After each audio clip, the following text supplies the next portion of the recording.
Okay, so like we said, we're definitely living in interesting times where many of us are going to be in a very different surrounding and setup for the Seder this year. As we know, pretty much no one could have company, and there'll be many people that are going to be running a Seder this year that haven't done so beforehand, and without necessarily other people that will be able to guide them. And therefore, and even those who have been doing it for a number of years, it's always kedai, like we spoke about last night. The key to success in the Seder is being prepared, having the proper preparation. So the idea is to go through the Seder itself tonight and to go through some what I call kunzim, some little points, little pieces of advice to make things run more smoothly. There are certain parts of the Seder that you might get stuck at, and like this, we'll try to keep things moving. As we discussed last night, a Seder is a fluid situation, and things are always changing, and you really have to gauge by how the people are participating and how, if there are children around, their moods, and you have to be able to be flexible. But we'll go through the basic surah of the Seder, and then it'll be a more pleasant and more efficient experience. So the first thing we have to, again, we'll review from last night. There are 5 mitzvahs that we fulfill on the Leil HaSeder. There are 5 mitzvahs. We have the eating of the matzah. We have the Sipur Yetzias Mitzrayim, discussing the story of the Exodus from Egypt. We have the 4, those 2 are daraisa, those are biblical.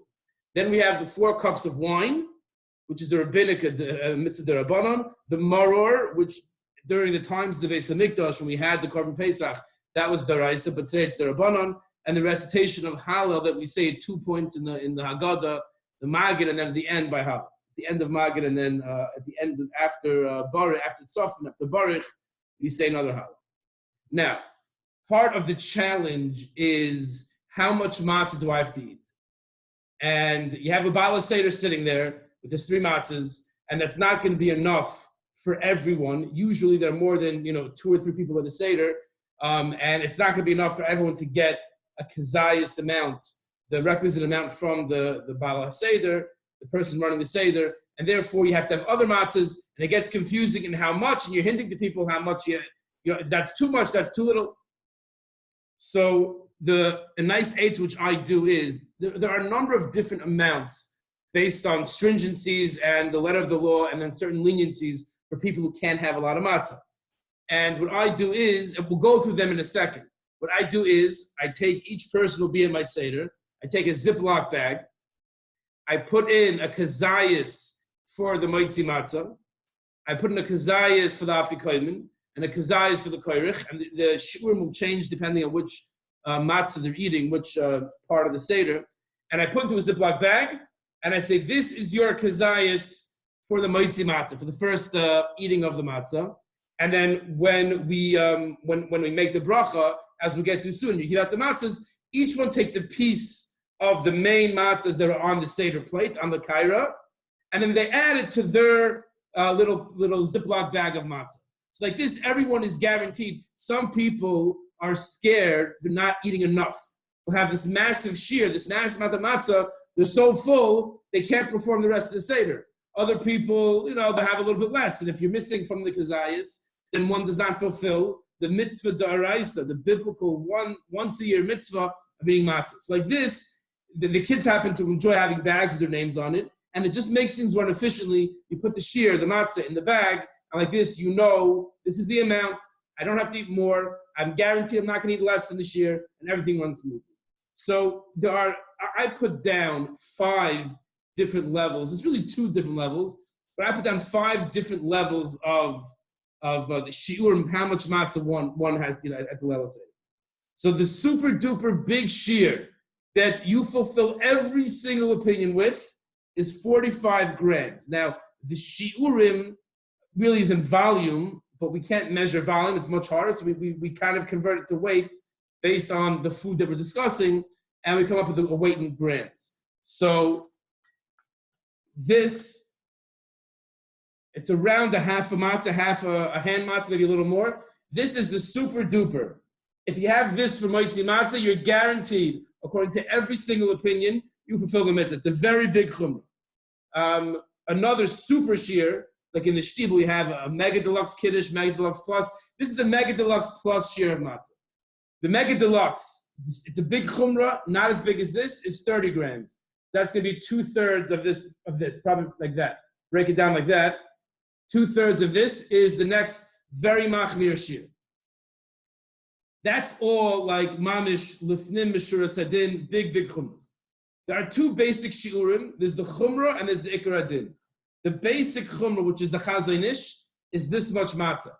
That's not a lot of matzah. And this is all an approximation. If you have a scale, like a food scale, definitely use that.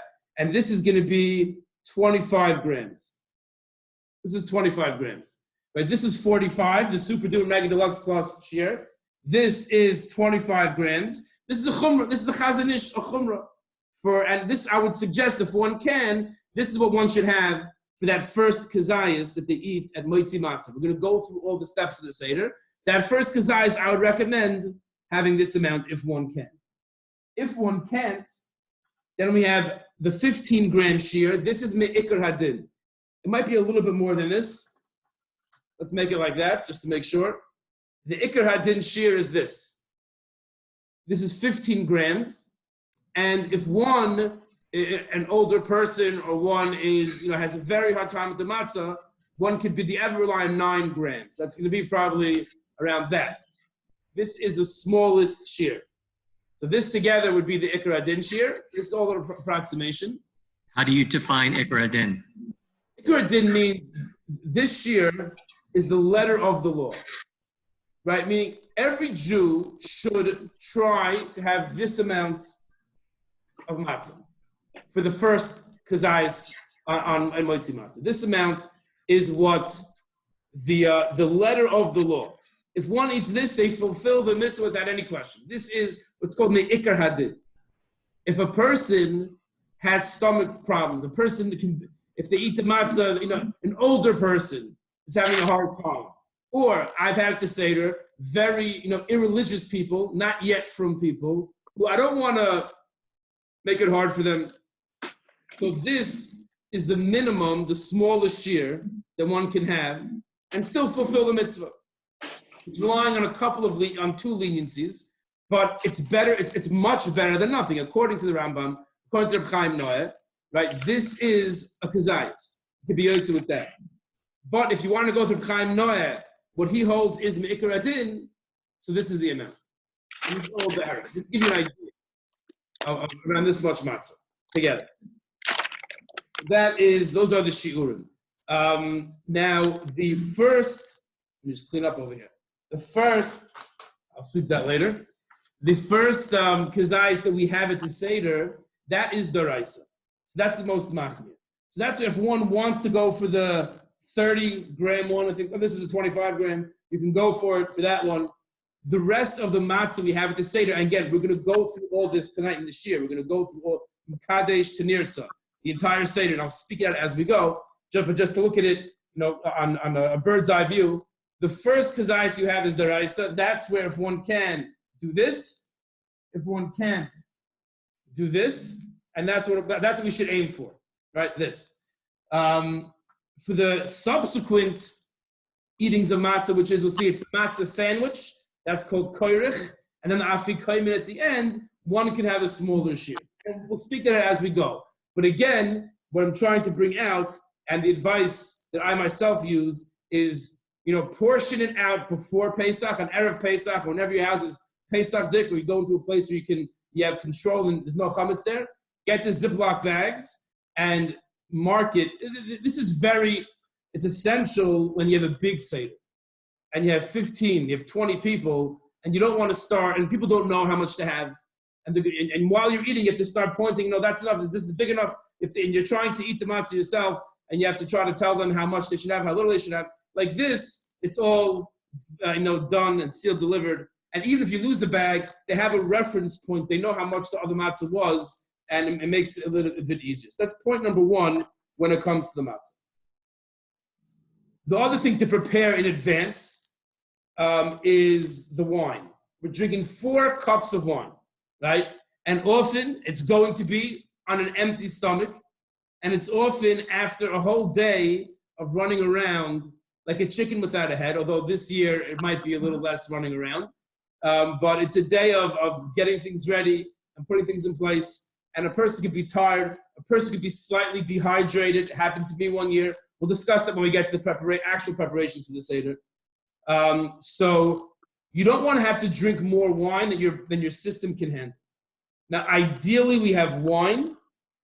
I think Rav Moshe Heinemann's shear was it 3%? I think 5% yain kal, you're for sure that's the mile of wine. There's an advantage of having wine that has alcohol. I think 5% or 6%, 5%, I think is the, less than that is considered grape juice. I have to look at my notes from last year. Grape juice is definitely an option. The Brisker Rav was a very frum Jew. He had grape juice. His system couldn't handle wine. My Rosh Yeshiva, Tzvi Kaplan, is very medactic, very particular with mitzvahs. He does not drink wine. He can't drink wine. He has grape juice.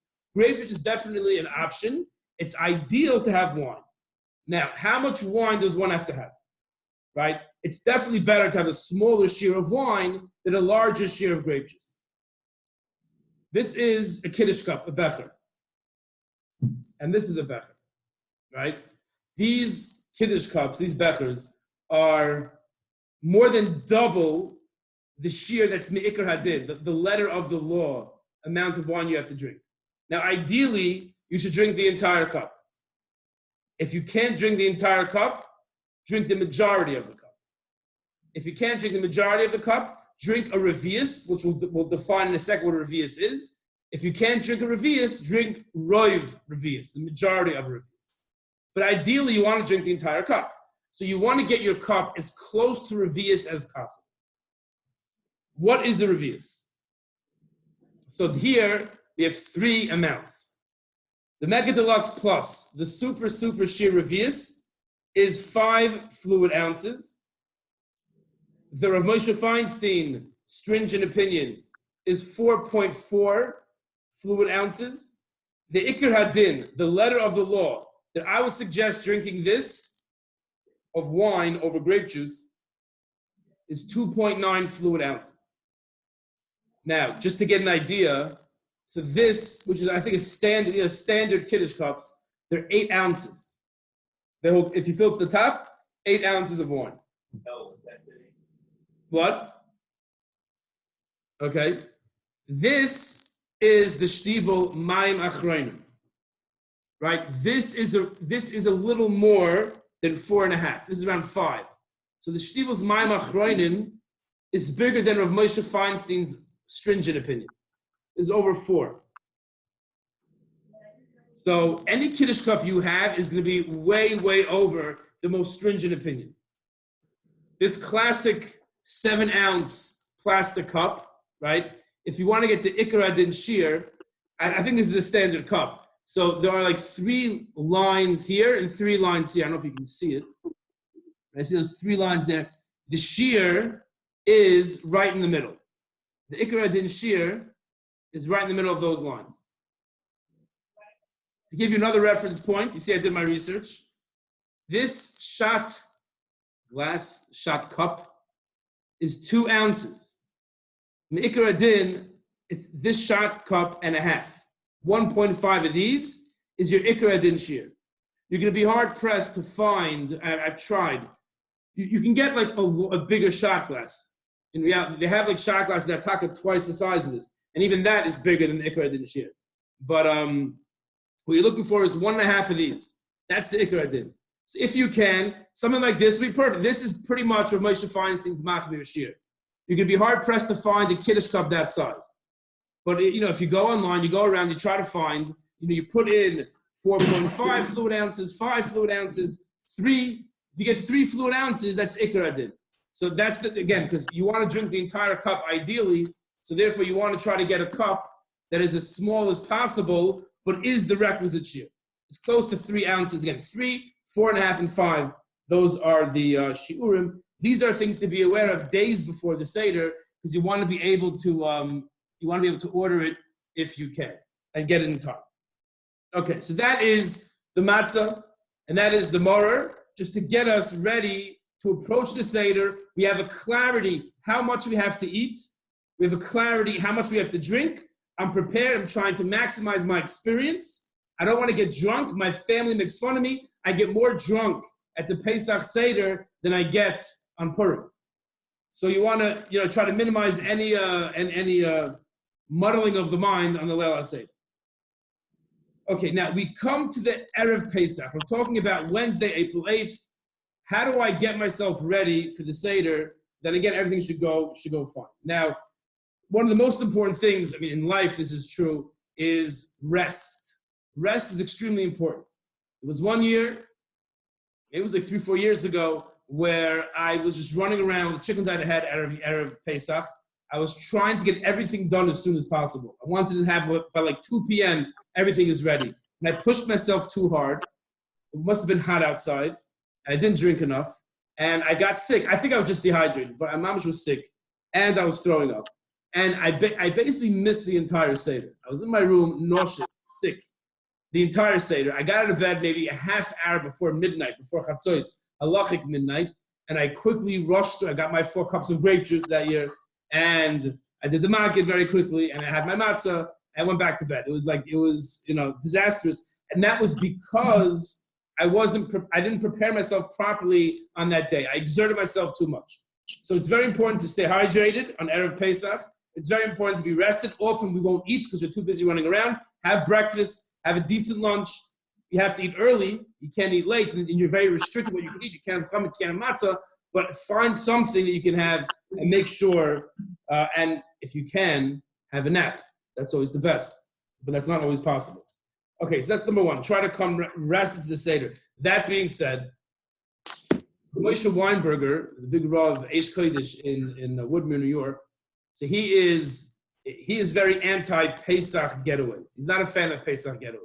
And he says that people think, you go away for Pesach to a hotel. And what's your Erev Pesach experience? You go for a swim, and you have your tennis, you have your meal, you can look over some Haggadahs, you get some, Vertlach, you take a shower, you're just all nice, everything's perfect. You come to the Seder table, all awake and alert, and you say over your Vortlach.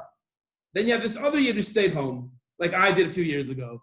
And he's schlepping the whole day, and he's cleaning his house. There's last minute this, there's last minute that, and he's exhausted. And his wife asked him, "Could you run to the store and buy? Oh, we don't have glasses for the Seder. We don't have the cups for the dial places." He runs to Target. He gets here to go to the mikveh to tug him in the mikveh. And he comes to the Seder. He's a shmata. His mom is off famatat. He's all falling apart. He dozes off the entire Seder. The kids are yelling, "Tati, Daddy, Abba, please wake up! I want to." And he almost sleeps through the entire Seder. Says Rav Moshe Weinberg, if I'm quoting him correctly. Which one does Hashem want? Which one is a Kadosh Baruch Hu more impressed with? And he says undoubtedly with the latter guy.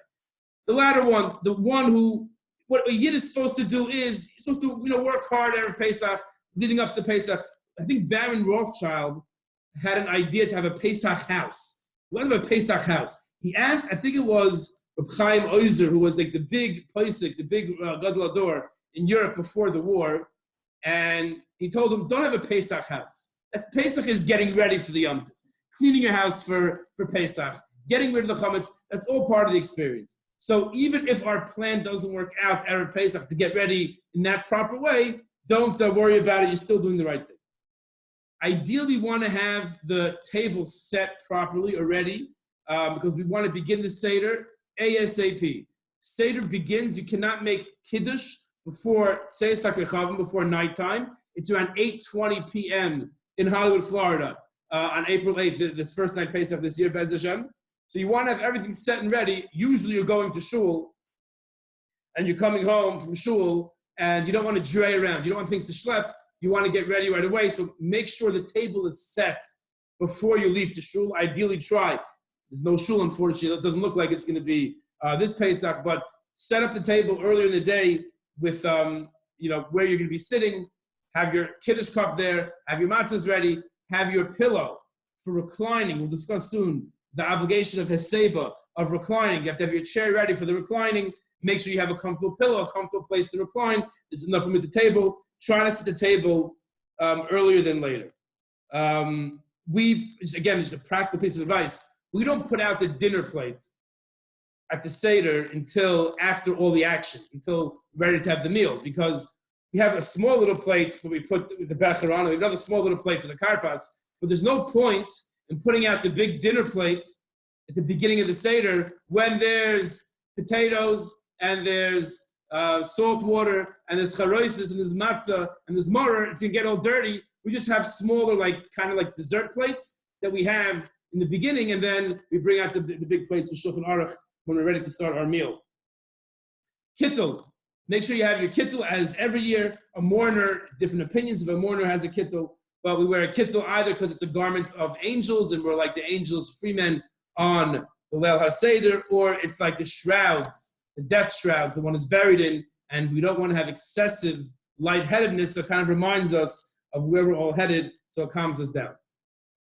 The next thing to organize is the Seder plate. You have to have the Seder plate. There's two basic opinions in how the Seder plate is organized. Most people follow the Arizal, the Aruch HaShulchan, in rare form, says that we follow the Arizal over the Ramah, the Shulchan Aruch in this one, and you'll have in your Haggadahs, you will have exactly how to set up the Seder plate according to the Arizal, where you have the egg on the top left, right? So I'm doing it from my perspective.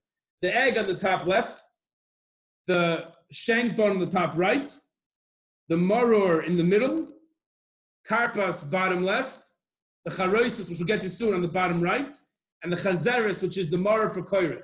So there's two marors on the Seder plate. You have the egg, the shank bone, one maror, the karpas, the charoisis, and then the other maror.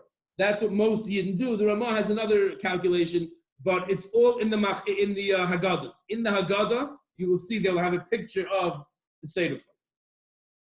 So the charoisis, we know how to make charoisis. Charoisis is made with all the fruits and the nuts that the Jews are compared to. So that's apples, that's pomegranates, that's walnuts, figs and dates, and you add a little bit of red wine. You make it thick. It symbolizes the mortar that the Jews had to deal with in Mitzrayim. It should have that thick consistency. That goes on the Seder plate.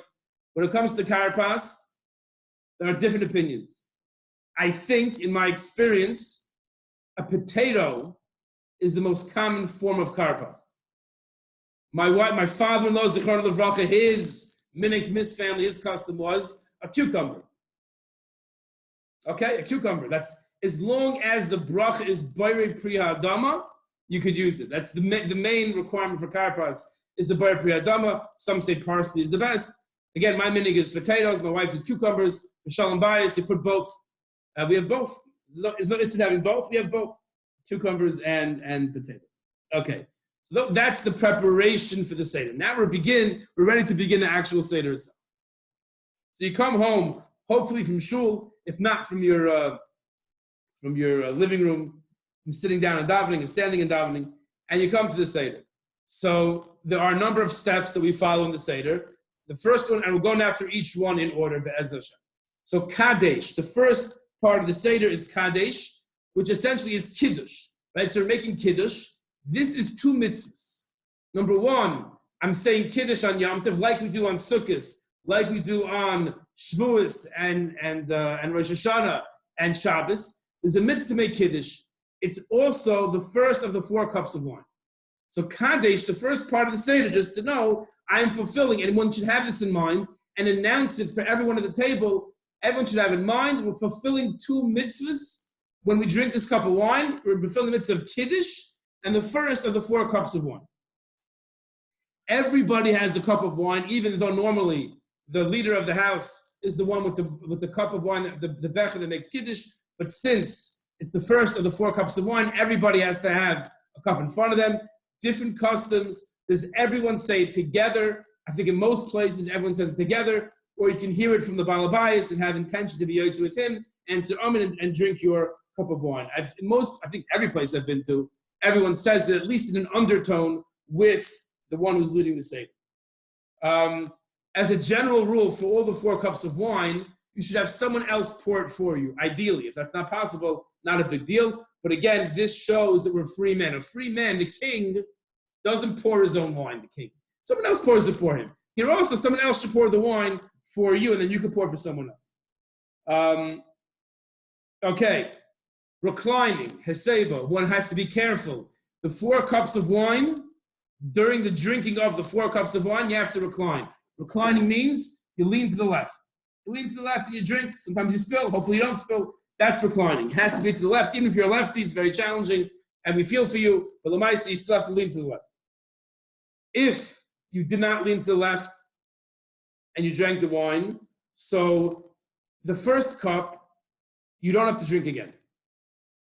And the reason is because after you drank from the Kiddush wine, you have no intention to drink again until much later, until, for us, the second cup of wine, into the Suda.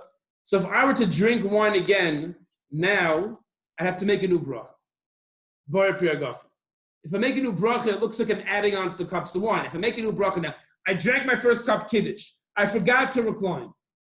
So I want to drink again. Because if you didn't recline, just drink again. Really, it's ma'akiv to drink again. If I drink again, I have to make another Bar Priyagafa.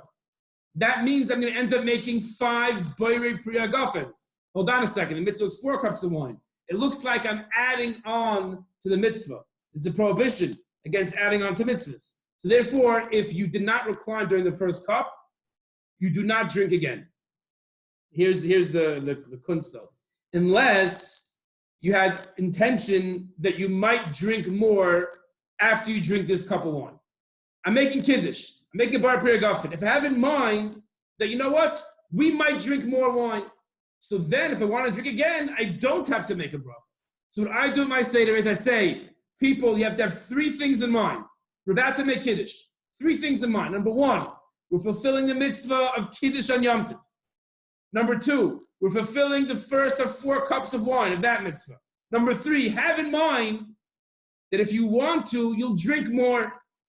What that does is that if somebody, and inevitably it happens in my Seder at least, if somebody forgets to recline, they can drink again because they don't have to make a bracha. So I hope that was clear. That's a nice little point to speak out, to discuss with the people at the Seder, so everyone's on the same page, and if someone doesn't recline, they can drink again. Okay, that is Kaddish. Another important thing is, and again, sometimes you're going to be a little tired, you're going to be a little dehydrated, you drink the wine, your head's going to be a little, be flying a bit. You're allowed to drink water. You're allowed to drink water in between the cups of wine. It's good to know if you're tired, if you're thirsty, you can drink water, and it's recommended to drink water. You don't want to become dehydrated from the wine. You don't want to become drunk. If you drink water, you'll feel fine. So that is encouraged to have a bottle of water, have a pitcher of water on the table, and let people know, because people think you can't drink anything until you can have 2 cups of wine. You have 1 cup of wine, a little bit of potato for a karpas. They have a long magid, another cup of wine until you get to the matzah. So definitely one is allowed to and encouraged to drink water in between the cups of wine. You do not make a shahakal. The Bar Priyagafen on the wine exempts the water, and no shahakal is recited. Okay, that's the first part of the Seder, Kadesh. The next 2, Urchatz and Karpas. Well, Kadesh was a fulfillment of 2 mitzvahs.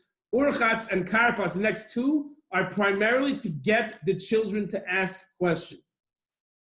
Urchatz is, I wash my hands 2 times on the right, 2 times on the left. For the Karpas, I do not make a bracha. This also is tricky. I've been to probably half the Seder in my life. I'm not going to say which gender this happens to, but it happens to one gender in particular, that someone always makes a Netilas Yadayim, right? So make sure that we do not make an Netilas Yadayim on Urchatz. This washing, the next washing, so we will. But right now we don't make a Netilas Yadayim. We're washing our hands because we're about to eat something that is dipped in a liquid. And the Shulchan Aruch says that you have to, when you have something dipped in a liquid, there's an inyan to wash your hands. We're not makbid on this all year round. At the Seder we are to get the kids to ask. So you wash your hands, and you don't say anything. You don't make a bracha. And then you go for the karpas. You take the karpas. You have in mind, you're going to make a bar priyadama on the karpas. You should have in mind, this bar priyadama should carry over to the maror. The maror I'm going to have later also is a bar priyadama. It has to be a bar priyadama. And the bar priyadama that I'm making now should exempt the maror. That's one thing to announce to everyone at the Seder. Have in mind, your bar priyadama exempts your maror. Additionally, you want to make sure you have less than a kazayas of karpas. because you don't want to get into a shaila, a question of an after bracha, of a bracha achroina. So less than a kazais, a small piece. Doesn't have to be big. If usually you're hungry, you want to have more. Your kids have much as they want. But lamaisa, this big, it should be less than a kazais to not get into any bracha achroina shailas. Even if you had more than a kazais, you still don't make a bracha achroina. Now, as far that you dip the karpas, we dip the potato, the cucumber, the parsley, whatever it might be, into salt water. Salt water are the tears that the Yidden cried in Mitzrayim. The karpas is just to get a kid to ask, or it has a certain numerical value that reminds us of karpas. Kaf Reish corresponds to 600,000 perech. So there's a whole idea of the slavery. But the main reason is to get the kids to ask. So we dip the karpas in salt water, we make a bar priyadama, and we eat the less than a kazayas of karpas. There's different minhagim whether one reclines. The reclining is really for the matzah and the wine. That is the reclining. Those are the times you recline. Matzah and wine. But the karpas, different minhagim, if one doesn't have a minhag, they say to recline. But if you have a minhag not to recline, then don't recline. Okay, that's orchas and karpas. Part number 4 of the Seder is yachatz. Again, yachatz also, there's no mitzvah in yachatz. Kadesh had 2 mitzvahs. Orchas and karpas is to get the kids to ask. Yachatz is the breaking of the middle matzah. It's interesting. We break the middle matzah because we want to put away the larger section for the afikoimen, and we're going to say the Haggadah over the broken smaller section, and the matzah is referred to as lechem oini, or lechem oni, a poor man's bread. A poor man's bread isn't always whole. A poor man's bread is a piece of bread. He doesn't always get a whole loaf, a whole piece of bread, a whole roll. His bread is broken in half. So one of the parts of the Seder, it's just interesting, is just creating that broken bread. For some reason, that could have been subsumed in Magid, because the whole idea is that the story of the exodus from Egypt should be said over the poor man's bread. But there's a whole step called yachatz. You break the middle matzah into 2. The larger part goes to the afikoimen. There's different customs as far as hiding the afikoimen. In the beginning, I would hide it from them, and now I let them hide it. But I'm tough with it. I try to, keep it to myself so they shouldn't be able to find it. Then I give in and let them find it. And then they go and they hide it from me. Different customs with that. That's yachatz, right? That's the 4th step of the Seder, and it's just preparation for the Magid, making the bread into a poor man's bread. Now we come to Magid, which really is the focal point of the Seder, at least from the Haggadah perspective. As we discussed last night, everybody has to figure out what works for them. There's definitely one approach of making Magid the center of the Seder. If you're dealing with less affiliated and less learned people, Kubid Magid is not the optimal. We'll see exactly what you need to say in Magid. You should say all of it, but as far as what you should focus on, it could be you want to go through Magid, say a few ideas here and there, but get to the meal, and during the meal, discuss the Makkos and all the Midrashim, all the Chazal say about Dam and Tzvardeya. Again, we said that there's 2 approaches. You can make the big focus Magid, or you can make the big focus during Shulchan Aruch, during the meal, playing everything out and asking questions and making it all fun. But Magid is essentially, from the Haggadah perspective, the focus of the Seder. Again, when one begins Magid with Halach Ma'anya, this is the bread of affliction that our forefathers ate, one has to say, you should announce to the table, everybody, have in mind to fulfill the mitzvah, the araisa, the biblical obligation to tell over the story of Yetzias Mitzrayim, that we're obligated to do so on the 15th of Nisan. That is Magid. You lift the matzahs and you say, Halach Ma'anya. Right, this is the bread, the poor man's bread that our forefathers ate. We discussed it at length last night, the significance of that part of the Haggadah. And you say the Halach Ma'anya. When you finish saying Halach Ma'anya, you send the Seder plate to the other side of the table. Like you're finished with the meal. The meal didn't start yet. We didn't even wash. Again, to get the kids to ask. You send it away. Now you fill your second cup. Because now we're about to start Magid. And the 4 cups of wine are filled before we fulfill 4 mitzvahs of the night. So the first cup was filled before Kiddush. That's a mitzvah. The second cup is now being filled before Magid. The third cup is filled before benching, which is a mitzvah. And the fourth cup is filled before Hallel, which is actually the fifth mitzvah of the Leil HaSeder. So we fill the second cup now. We're about to launch into Magid. And the kids, you fill it up. Again, someone else should pour for you. The child or whoever's the Seder asks the Manishtan. And that doesn't end. That's not the end of the kid's, his role in the Seder. You have to answer the question, when you answer the question, before you answer the question, bring the matzahs back. Bring the Seder plate back. Because again, we're going to discuss the story of the Exodus from Egypt over the matzahs. Lechem oini also means poor man's bread. It means bread that you, bread that you say, you retell many things, many stories over it. So it has to be in front of you when you say over the Magid. The Magid, the story of the Exodus, is said without leaning. There's no leaning during Magid. Some say it together. Some have the Baal Haggadah, the Baal HaSeder says it, the heaven, and everyone else follows along. Some people say it in an undertone. Some people go on the table, and different people say it. Either way is fine. I personally like that everyone should say it. Everyone should say the Magid. I read it out loud, but everyone says it as well, and you can hear them all saying. It should be understood. This is not stam saying Tehillim where the words themselves have intrinsic value. If you don't understand it, it still works. By Magid, the whole point is to tell over the story of Yetzias Mitzrayim. If you're able to say the Hebrew and then translate to English, that's great. If you just, a person's breaking his teeth on the Hebrew, you can say it in any language you know. The main thing is you should understand. The people of the Seder should understand. If you have those at the Seder who don't understand all the Hebrew, definitely should be translated into English. We'll see soon what is the bare bones obligation of Magid. Magid is very long. But what is the bare minimum? So we'll get to soon. And the matzah is uncovered the entire Magid, except when we raise our cup of wine. There are two places in Magid where we raise a cup of wine. When you raise the wine, you cover the matzah. Okay. As we get through Magid, you come to the point of Tzach Adash Ba'achav. Dam Ve'esh V'simrois Oshem.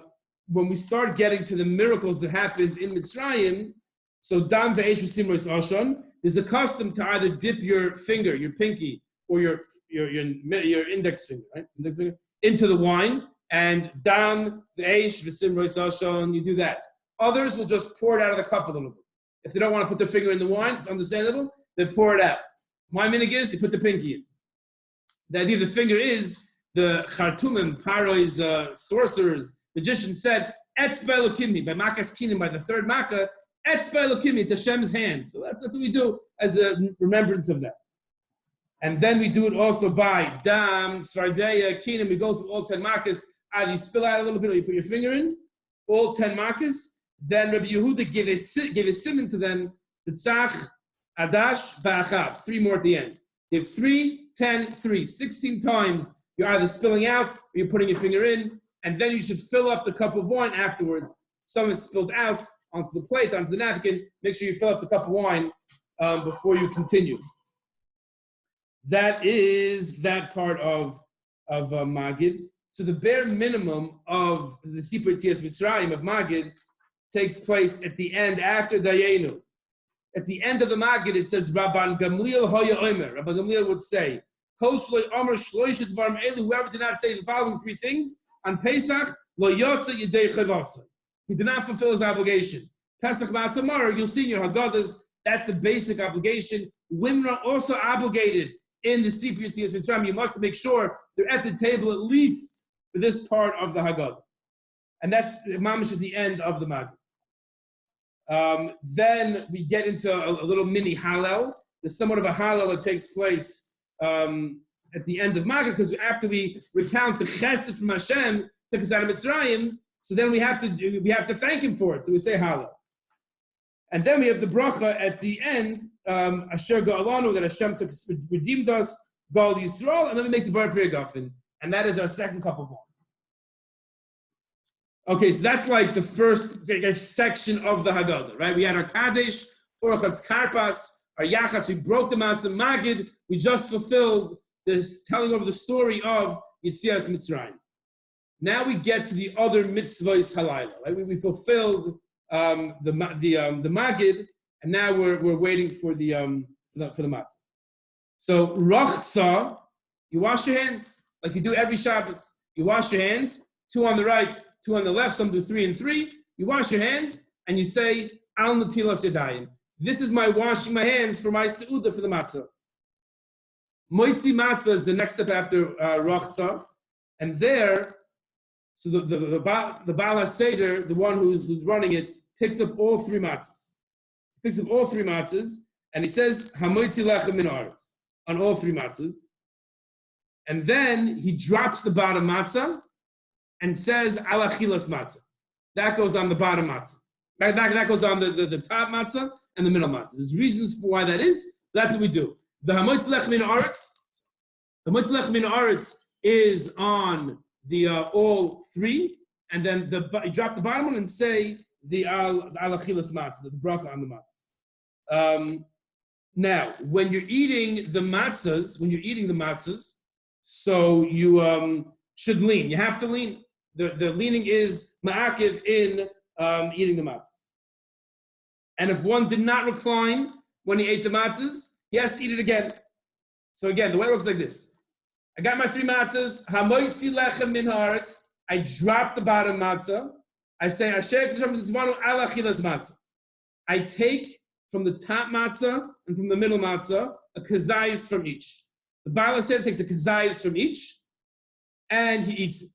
What I then do is I have someone that's pre-appointed, and that person is pre-appointed to take the remainder of the top and middle matzah and to break off a piece of each and hand it to each person at the Seder, and they supplement that with their bag that I have so nicely organized for them beforehand. They get a piece of the top, a piece of the bottom, and their kazayis, and they eat it.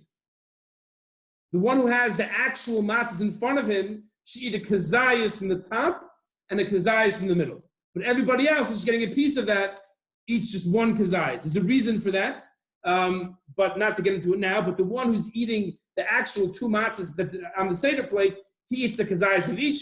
Everybody else takes a piece of each and eats the kazayis from their bag. They're eating while they're reclining. There's no talking. There's no talking from the netilas yadayim until after koirich, until after our matzah sandwich, which we'll get to soon. There's no talking. You're not allowed to talk. Unless it's relevant to the meal. It's relevant if someone needs help, how much to eat. Whatever's relevant to the Seder, you can talk about. But stop to talk about the coronavirus, obviously, that's not going to be appropriate from the netilas yadayim until after the koirich. So no talking till after the Korah. Correct. Unless it's relevant to the meal. Unless it's someone says, could you please pass me more matzah? Is this enough? Oh, where's the maror? Things like that. Whatever's considered a tsoirich of a need for the meal, you're allowed to talk about, but whatever's not, should not be spoken about. One should not discuss that. Again, you have to recline. If you didn't recline when you ate the kazayis of matzah, then one has to eat it again. And now comes the hard part, arguably the hardest part of the Seder. And that is, you want to eat the matzah, ideally, in 2 minutes, which is a big challenge. But you have until 9 minutes. 9 minutes is a bit easier. The sheer, the amount of time frame for eating the matzah is ideally 2, and that's usually not possible, especially if you're having the Super Deluxe Plus. Imagining 2 of these, even one of this, in 2 minutes, is very hard. Your mouth is dry, it's very hard. You try your best. The clock only starts ticking from the time you swallow. So if you want, you can chew, just don't choke, please be careful. But chew. When the first swallow, the clock starts. So you can try to stuff as much, certain people think it doesn't look nice to do that. If you by yourself, maybe you have more liberties to eat like that. But that you want to get it ideally 2 minutes. Kids have a great time trying to get that into 2 minutes. And if not, you have up until 9 minutes. And again, that should be done without talking, obviously, and leaning. You gotta lean. Next, we go on to the maror and the koirich, the next 2 parts of the Seder. So the maror is different things. In the old days, they used the chrein, they used the actual, the what do you call it? Like the horseradish, mamish horseradish. And I remember my father, Zichron Livracha, whose face would turn red And I tried to eat half of that, and I started choking. My face turned purple. I stopped doing that. But that's the chrein. What we use is romaine lettuce. We have romaine lettuce. It's also a bit of a bitter aftertaste to it. So you have to have a kazayas of the maror.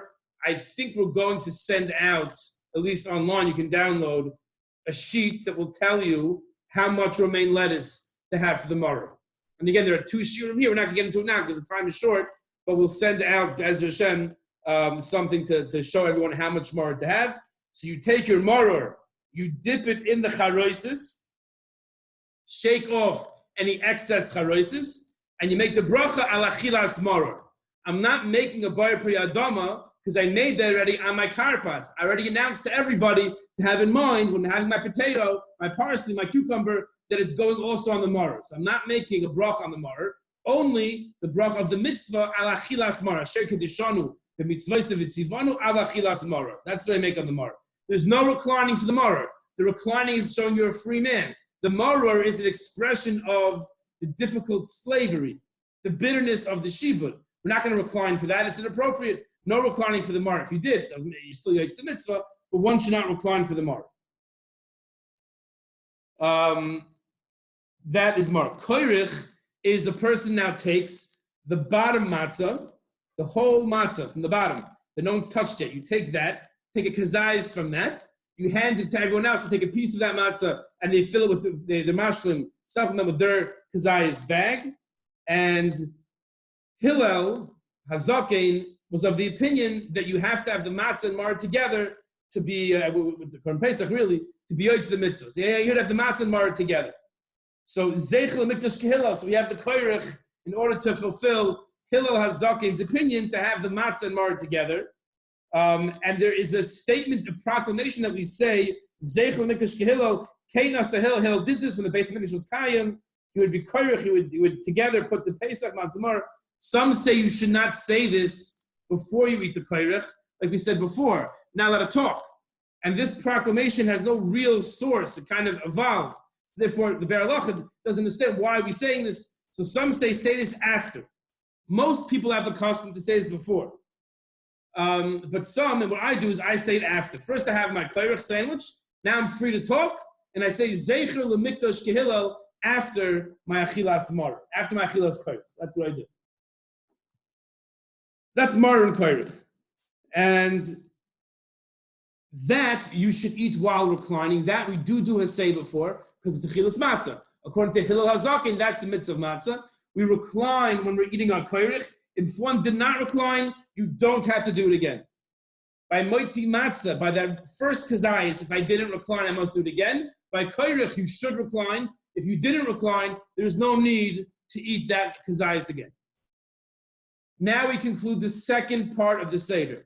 The matzah and the maror have been taken care of. We clean off the table. We usually have a plastic tablecloth. We roll it up, all the matzah crumbs and the maror is everywhere, and we put a new plastic on the table. We set the dinner plates. Baruch Hashem, I have 2 girls who are very organized and able to help us, and things went very, very quickly. I have a nice, clean, fresh table with our finest dishes for our Shulchan Aruch. Shulchan Aruch, ideally, one should eat it reclining, but for us, it's a bit awkward. So the main thing is to be comfortable, but if you can recline, that's even better. But you don't have to. Some have the minig, we have the minig, to have an egg in salt water at the beginning of Shulchan Aruch. To have an egg in salt water. And that is to remind us, again, it's a sign of mourning, Avelim have an egg, because the first night of Pesach, the same night of that week is going to be Tisha B'Av. So Pesach is Wednesday night, Thursday this year. Tisha B'Av will be Wednesday night, Thursday. So to notice that, to recognize that, we have an egg at the beginning of Shulchan Aruch. Now, this is also a challenging time for me because all the geschmack of food comes out now. Now, I just had Megadolx plus shiur of matzah and maror and my stomach and wine. And there's a lot going on in my stomach. And all of a sudden, my wife brings this geschmack of food, and this Pesach kugel is my favorite, and this meat, and this chicken soup, and this chicken, and this fish. And we have to remember, we have another kazayas matzah coming up for the afikoimen, plus 2 more cups of wine. So when one eats Shulchan Aruch, one has to realize, has to be careful, just realize that you still have more to come. There's another kazayas matzah you have to have, and another 2 cups of wine. So feel free to drink and be merry and eat, but realize that there's more coming. I once had the schus to have the Seder by Rabbi Victor Nevensal. He's the chief rabbi of the old city, a big talmid of Shlomo Zalman Auerbach. And for Shulchan Aruch, all he had was chocolate. He likes chocolate. He didn't eat anything. I guess he was so full from the matzah. I think he had a little bit to make his wife feel good, and then he just had chocolate. So there's always room for dessert. Either way, as we say, Chacham Einav B'Roisha, the wise man has his eyes in his head. Just realize there's more to come, so be careful how much you eat in Shulchan Aruch. After Shulchan Aruch is the end of the meal. Before we bench, we have the Afikoimen. Ideally, this should take place before halachic midnight, which this year is around 1:21 a.m. You want to make sure. So you're starting Kadesh at 8:20 p.m. and we're giving you, what is that? 5.5 hours almost to get to 5.5 hours to get to the Afikoimen. You want to finish the Afikoimen before 1:21. And if you didn't, you can have it afterwards, but ideally you want to finish before Chatzos. Preferably you should have 2 kazaysim. One reminds us of the Korban Chagiga that we ate on Pesach, and one reminds of the Korban Pesach. The Afikoimen is reminiscent or supposed to correspond to the Korban Pesach. So 2 kazaysim. For those 2 kazaysim, by now you can for sure rely on the Ikra Din Shir, that 15, where was that? This one. You can definitely have like 2 of these, and that's sufficient. Because this all Minhagim it's not the Ikra Din anymore of the Moitzi Matzah, not even the Moitzi Matzah. Okay, so that is Sofan. Now, there's a catch over here. After we finished Sofan, after we finished the Afikoimen, you can't eat anything else. I mean, usually you'll be stuffed by then, but you can't eat anything else. You can have water, you can drink water. If you really need to have a tea or a coffee, then there's a place to allow that. But really, once you finish the Afikoimen, there's no more salad, there's no more meat, nothing else. Afikoimen, it corresponds to the Korban Pesach, and therefore, it should be the last taste in your mouth. We don't eat anything after the Afikoimen. But again, water is permitted. When you're eating Afikoimen, you should recline. If you didn't recline for the Afikoimen, then you should eat it again. Unless you benched already, unless you did Mayim Achroinim, unless you said, let's bench, meaning any one of those 3 things would necessitate a new bracha, and that far we're not going to go. So if you finish eating Afikoimen, you realize, I didn't do a seba, eat it again, eat another kazayas. But if it's already too late, or if your mom is stuffed and you're afraid that your stomach's going to explode, then you don't have to. But ideally, if one did not recline, one should eat the Afikoimen again, unless you already benched or said you wanted to bench. If you lost the Afikoimen, or in my case, if my kids will not show it to me, I tell them, listen, I don't need your Afikoimen. You can eat any matzah, right? Ideally, you want to have that larger of the second matzah that you broke from the yachatz. But if you don't, then that's fine, and you can eat any matzah. Any matzah shmura you can have for your Afikoimen. I once had a nephew who they couldn't find the Afikoimen. So where'd you hide it? He said, in my stomach. Okay, so they didn't have an Afikoimen that year, but they had to take other matzah and fulfill the mitzvah. You should be careful to eat the Afikoimen at the same place at the table. It's based on halach of Korban Pesach. You shouldn't be walking around having the Afikoimen. Eat the Afikoimen all in one place. It's getting late, so let's finish up. After the Afikoimen, we have Baruch. Baruch is essentially benching. We fill up the 3rd cup of wine. Our 3rd cup of wine we say on benching, and we bench on that. And after benching, we make a Baruch Priya Gafen, and we drink the wine. Then we pour the cup for Eliyahu, Hanavi, in the middle of the table, a big cup for Eliyahu. We walk over to the door, we open the door, and we say, Shvoi Chamas Chalagoyim. There's a certain passage we say with the door open. We're opening the door to symbolize that it's Leil Shimurim.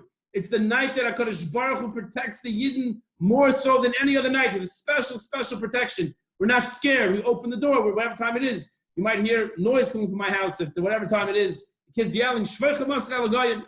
And we open the door. That's when Eliyahu comes. And I usually shake the table so a bit spills from his cup. And I say, oh, look, he came to our house and he drank our wine. That's the minhag of the Kodesh Shel Eliyahu. And we go to the second to last part of the Seder, which is the Hallel. Before the Hallel, we pour the 4th cup of wine. Some people pour it before Shvei Chamascha, before they pour the Kodesh Shel Eliyahu. My minhag is to pour it before the Hallel. And you follow along in your Haggadah. the order of Hallel. There is a difference between Ashkenazi and Sephardim in the order. You follow the Ashkenazim, follow the Ashkenazi minig, and the Sephardim, the Sephardi minig. And with that, at the end of the Hallels, and the person has the fourth cup of wine and says the Bar Pri Gafen and a bracha, and that's the concludes the fourth cup of wine. The Seder is essentially over, and then we have Nirtza. Nirtza is the Chad Gadya, Kiloina, is a bunch of different poems we'll say that we say.